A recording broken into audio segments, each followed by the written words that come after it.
It's a big day on Life Talks. We are 500 episodes old, Dan. 500 Can you believe episodes that? old. Can you believe 500? So we started this, what, 4 years ago? 4 years ago. Oh, No, 3 years ago. Oh, I think it was 4.5 years ago. Wasn't it? It was a I think while. it was January. It was exactly 500 I think it was episodes like January 19, I think, something like that. Yeah. And, you know, here's the thing about podcasts.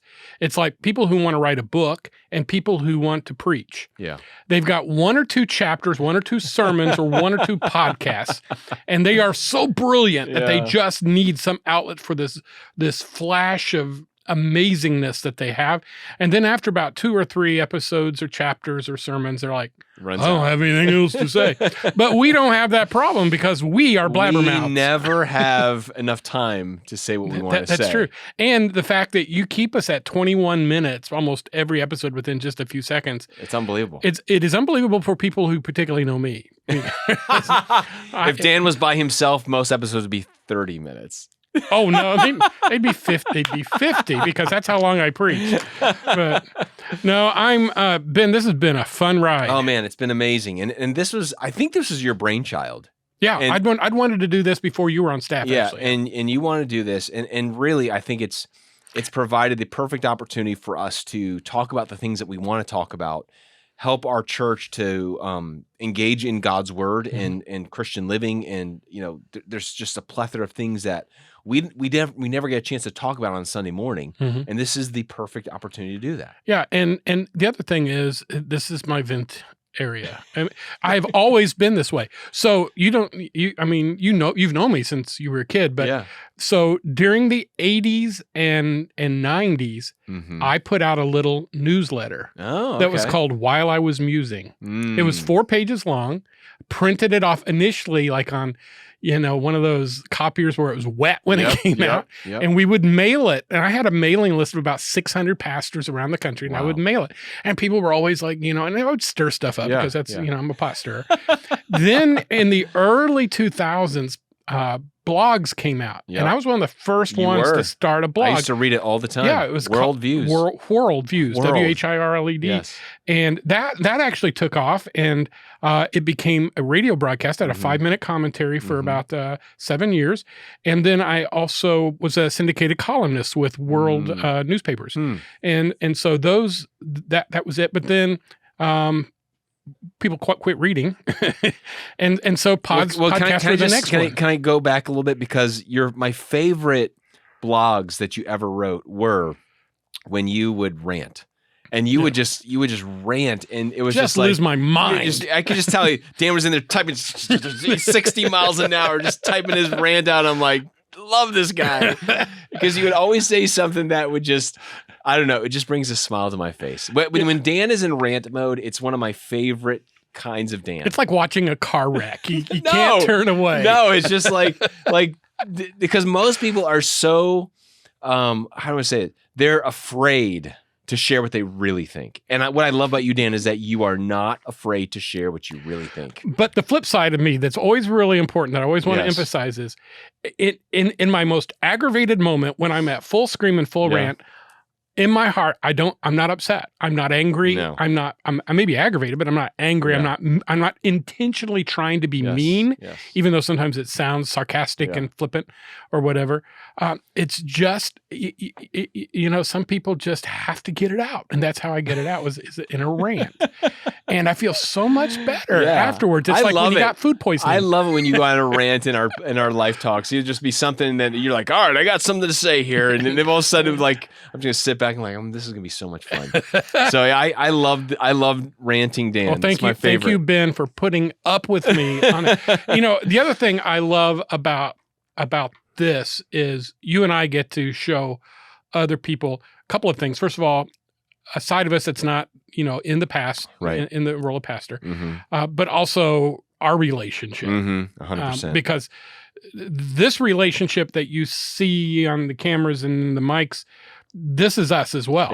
There's no difference there's no difference between our dialogue and our interaction when these microphones aren't here. Yeah, it's like I remember what was it that they had Point Counterpoint, or was that on PBS? Well, they had one on CNN and Crossfire, and you found out the people hated each other afterwards, or Hannity remember and Combs. the McLaughlin group. Yeah.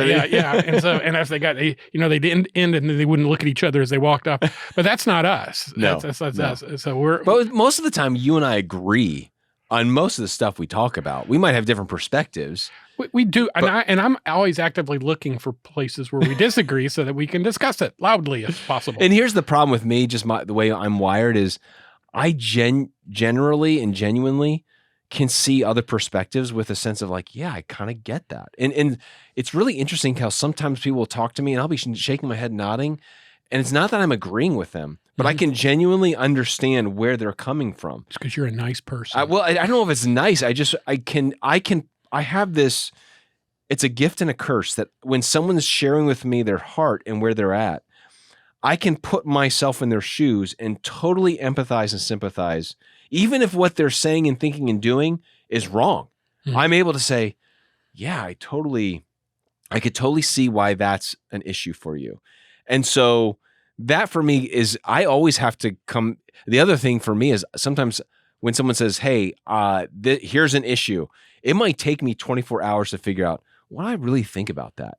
Whereas for you, I bring you one issue like, oh, I know exactly what you think about all things at all times. Yeah, unfiltered Dan just rears his ugly head. So for me, I'm kind of like, yeah, I don't know what I think about that right now. I need to go home and stew over that. Well, that's why I need people like you in my life too, because I'm not particularly impulsive because I'm not a risk taker, but I am very verbal. Yeah.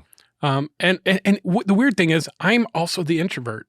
You're the extrovert, and you're more thoughtful. So which is why we're such a mystery. By the way, I think we need to tell the listeners this one thing about our personalities, because right now we're in the midst of searching for an executive pastor, right? Yes. That's coming alongside us as the executive team in our church.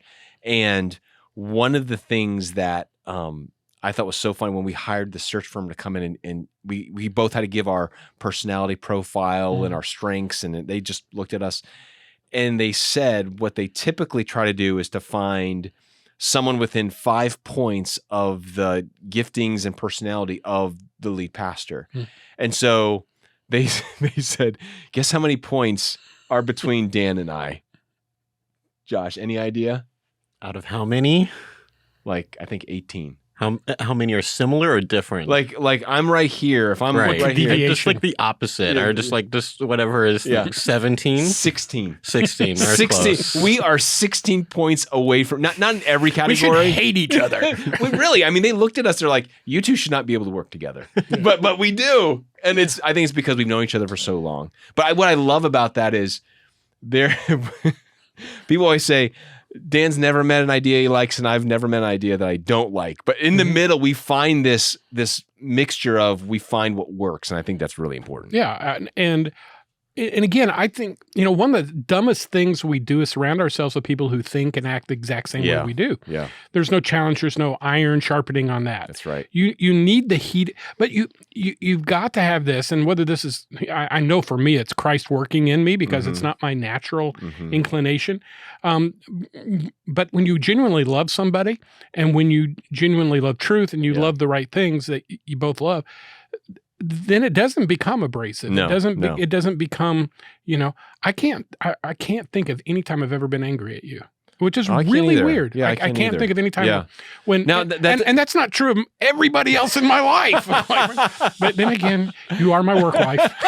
And here's the thing, it's not like you and I have never disagreed about things. No. There's times where we have been in our offices and we've debated an issue, but what I love about you, Dan, and what I love about a relationship, whatever decision we make as a team in that room, we walk out of that room completely unified and completely saying, it's kind of like, I know we kind of joke about this, like the work-wife relationship, but it's like the mom and dad at work that no one's going to go to you and get what they want if they go to me and get what they want, because we have a staff here. And I think it's really important that we have learned how to just communication, always being on the same page. I think it's really good. And I think that you can't fake that, and you can't manipulate that, is what I'm trying to say. And I think that's why Life Talks has lasted so long. Well, and the other thing, and I have to be careful how I phrase this. I have a low tolerance for ignorance. And I'm not saying someone who is naturally uneducated but for someone who's willfully uneducated or simply won't learn or refuses to accept the obvious truths in front of them. Yeah. And they make me impatient. And on the other hand, I have a high regard for someone who's smart, someone who's quick, someone who's thinking below the surface. I look those people up and want to have lunch with them because they stimulate me. They make me want to go read more and so forth. And Ben, that's how I feel about you. I mean, you're 15 years younger than me, but at the same time, you make me think. Yeah. And like this series we're in the middle of on theology. I mean, I let people know I'm a practitioner. I teach practical theology in seminary. Yeah. I wished I had gone to school and learned Hebrew and Greek and all these things. I didn't. But you inspire me and you inform me and you challenge me in these areas. And I think, again, when you're choosing friendships and you're choosing relationships and you're choosing partnerships, you need to know where your weaknesses are and look for that other person to fill in those weaknesses because they'll make you better. That's right. That's right. Well, I think we can all say, I love working with you. This is a love fest. But I think we need to bring up also just our audience. And I think we need to thank them because, we've seen our audience grow. It feels like every year. We love hearing from you guys. If you're listening to this, some of the best episodes we've ever done have been suggestions from our audience. Yeah. And I think that's one of the things that we continue to thrive. I think we have this interesting cross-section between current events to Christian living to doctrine and church life. And it's like we kind of morph into whatever's kind of going on in the world in that day, or we feel like, hey, we need to talk about this. And, we've done things like this past year, we did an episode on AI, and we're doing this episode now on theology. And I just love the breadth of the kinds of things we get to talk about. But I think one of the things that I just want to let people who are listening to this know, man, we really appreciate you. We really appreciate the support. I know you and I probably every single Sunday when we're at church, we hear more about our Life Talks podcast than we do about our sermons. By a far cry. And I mean, at least every week I have 1 to 2 people come up to me and talk to me about, oh, this weekend Life Talks, this is what I learned, or this is something I enjoyed. And it is a continual feedback. And that, I'll just be honest with you, that's encouraging. That keeps us going. Yeah. And that helps us to know what we're doing well and what we need to keep working on. And I would say I particularly appreciate those outside of our church who are listening. Yeah. You were speaking in Michigan last weekend, and somebody came up to you and said, I listened to every episode. Yeah. I was in Zimbabwe last month, and somebody came up to me and say, I listened to every episode of yours. Wow. And those kind of realizations, I mean, it creates a huge responsibility, but it is also a privilege. Yeah. Again, I've never had anybody in Africa come up and say, I've listened to your sermons every week. but for whatever reason, this seems to resonate in a format that's popular right now. Yep. So what when we do our episodes, and sometimes we do them off the spur of the moment. Yep. In all honesty, sometimes we sit down and we plan them out weeks, months in advance. Yep. But what's your favorite kind of episode? I think my favorite episode is a debate episode. You like? I love debate episodes, and I love episodes where you and I are kind of coming at things from different angles. I'll be honest with you. I think the best episodes are the ones that we don't prep for. Like we take these side roads like off this on, one. and we just kind of like. We end up talking about something for 5 minutes that has nothing to do with what we were talking about, but it's in that moment. Like those are the moments that I think are authentic and real and that connect with people. And so, and you can't make those moments happen, but I love those moments. Those are my favorite moments when we weren't planning to talk about this one issue, but we kind of followed the rabbit down the hole and we ended up talking about something that was just really authentic and real. I just love that. Yeah. What about you? Well, I'll always like anything that has to do with politics. Yes. Yeah. Simply because I'm a renegade when it comes to politics. I've been looking all week for a way to, as we're recording this 500th episode, we just had a coup d'etat in the House of Representatives, and the biggest pompous jerk in the Republican Party, guy by the name of Matt Gaetz. I know that's going to tick some people off. I cannot wait to hear from them. But anyway, I heard vacated I heard a conservative called it a circular firing squad. Oh, it's is what they did. Totally. Eight people joined with their absolute, blood enemies to shake it up. And, those kind of things. I love talking about them. Yeah. The problem with them is they don't really matter because next week they'll do something even stupider. And so I enjoy the other things I enjoy talking about, again, are just the practical realities of the daily Christian walk. Yeah. And for us to have the opportunity to kind of say, we struggle in these areas Absolutely. too. It allows us to be authentic. It allows us to be honest and raw. Yeah. So, I'll be honest with you. Every year we get done with this, or, every so often I'm like, what are we going to keep talking about? Because there just feels like, are we eventually going to run out of things to say? Mm-hmm. And I just think as long as people are going through life, we'll have an opportunity to talk about life at Life Talks. And I think we've shown that there's enough doctrine, there's enough church issues, there's enough political issues, enough social issues, family issues, things that are coming down the pike we don't even know is going to happen next year. But we can take a step back and be like, okay, we need to talk about that. Yeah. And I think that's why this is going to continue to go well. Yeah. And, in all honesty, I've never looked at the podcast and said, I think it's about done. I think we've never run felt out. That either. There were times when I was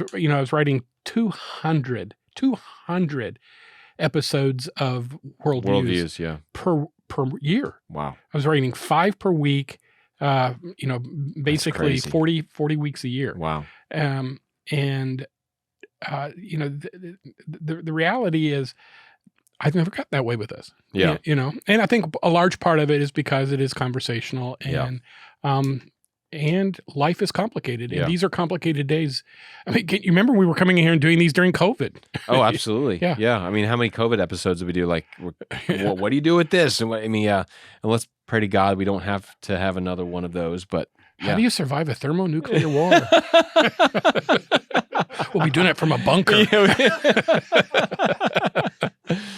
So, well, and we also have enjoyed working with our original producer Britt. Britt, phenomenal. He was great, and he worked with us these first 4.5 years. Now we got Josh Brom with us, and we do. You do, yes, and Josh is a think outside the box guy too. Yeah. And so I'm looking. I mean, he's just a few episodes in with us now, but I'm looking forward to his. You're already feeling like a good shoe, Josh. It's already kind of. I feel it always feels. Well, normal. The three of us really genuinely like each other. That's true. When we have lunches, we have really good, close lunches that feel like friends. So I just feel like this is just easy to slip it in and hang out with you guys. Yeah, and I think one of the ways that you judge the quality of a relationship is based on your ability to just be honest about what's on your mind. That's right. There's so few people that you can just say, I got this question. I'm having this doubt. This does not seem logical to me. And to be able to just work through that out loud, to me is a really important avenue for me to grow. Yeah. And I feel that way both Josh and you, Ben. And there's not a lot of people I feel that way about. Amen. I feel the same way. And it's probably arrogant on my part because, again, I don't tolerate idiots. And so you guys make me feel like the idiot, and that's exactly what I need. You are not the idiot, You're Dan. not. I can promise you that. Yeah. So, one of the things I would final plug here, I know I mentioned this earlier. If you're listening to this, we'd love to hear from you. Send us ideas for episodes, debate episodes, things that you're saying, hey, what do you think about this? What should I do in this situation? We love episode ideas because it keeps us fresh. And so I would just lifetalks@lifecharlotte.com, make that just a regular thing. If an idea, I don't care how mundane it feels, just shoot us, because I think we get one every week. Not that we use one every week, but I just think it's just a great opportunity. Yeah, and even go beyond that. I mean, we're starting to explore a couple of other ideas because transitions always create opportunities and fresh perspectives, and Josh coming in.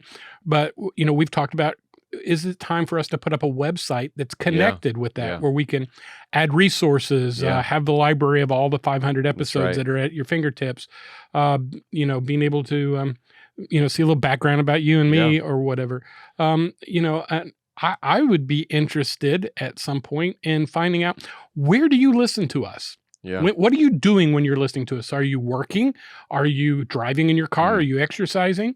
Send us a selfie of you, an appropriate selfie of you, while you're on the treadmill or whatever. And we're getting ready to add a little bit to our studio here to make it more user friendly and effective. Yeah. So maybe somebody's got some ideas. And there's one other idea that we've flirted with, Dan, for I would say at least a couple years, and it's this idea of doing a Life Talks live on a Sunday night. Yeah. We've talked about doing that, inviting the church into where we just do a giant Q&A, and it's we call it Life Talks Live, or live from Life Fellowship, or we just Life Talks. or we just record an episode where you and I just talk about things. So I mean, we've thought about doing that. That's still in the works, and so just anticipate something like that, possibly 2024. Yeah, and another thing we've thought about doing, and we've done a few, but not a lot, is bring in a guest and interview them.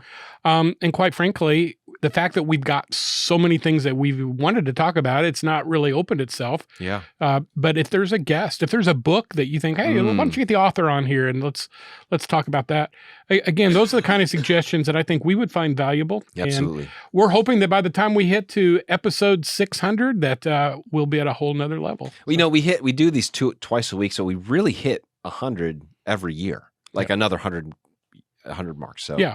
So, well, folks, we just wanted to pause in our regular programming and say thank you. Thank you for making Life Talks the success it is in our corner of the internets. And we just want you to know we value and appreciate you. Thank you for giving us this opportunity to get in your ears from time to time. So as always, thanks for listening to us. We'll catch you next time here at Life Talks.